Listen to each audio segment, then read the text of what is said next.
Eggwanga Eb'enjawulo bakedde kwebwa ku ddwaliro lya Gombe Medical Services Mengo mu lusirika lw'ebyobulamu Bakebereddwa endwadde ez'enjawulo okubadde ekiwanga n'endwadde z'ensusu.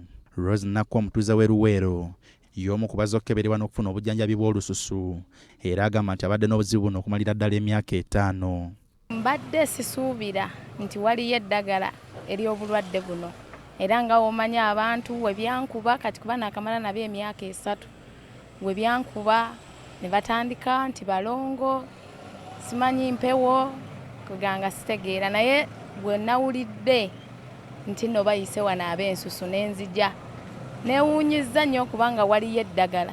Abantu abalala bategeeza nti bakedde okubiteekamu engatto okujja okukeberebwa endwadde ssaako n'okufuna obujjanjabi. Mama maze ebbanga nga mulwadde ng'emyaka kati 2 naye leero tuli basanyufu nti tuze wano ku Gombe Medical Center bamukebedde ekiwanga era obujjanjabi we buli obugenda omukolako. Engeri gy'obeera ennyo mu nnimiro kubanga bwe namala obusomesa mbadde mu faamu waliwo nti obulwadde obuva ku birime oba ne ku bisolo oyinza okuba nga kuleeta obulwadde buno bwa allergy. Dr. Martin Mujanyi nga yakulembeddemu enteekateeka eno alambuludde ku bye basinze otunuulira mu lusirika lw'ebyobulamu luno. Olusiisira luno lubadde ku ndwadde 2 ez'ekiwanga n'ez'ensusu. Tujjanjabya abalwadde b'ensusu n'abo abalina ebiwanga era tubakozeeko mu mbeera yonna nga bwe kisoboka.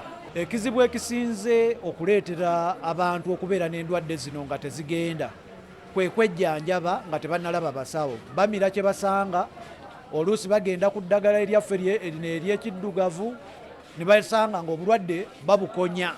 Oweekitiibwa Kyewalabye Male omutandisi w'eddwaliro lino agamba nti kino kikoleddwa okwanukula omulanga gwa Ssaabasajja Kabaka ogw'okukuuma abantu be nga balamu bulungi. Tulimu abo Kabaka baatwala. Olw'ekyo ensonga yo bw'emala okuyita tugenda maaso okwatizaako Obwakabaka ku nsonga eno. Ng'eddwaliro tuvuddeyo n'ensiisira nnyingi ez'ebyobulamu era n'eyakasembayo kwali okulongoosa abaana bannakimu. Era kiri ku likodi nti wannabeerawo ddwaliro lirongoosa muwendo gw'abantu bwe batyo obungi abalongoosebwa.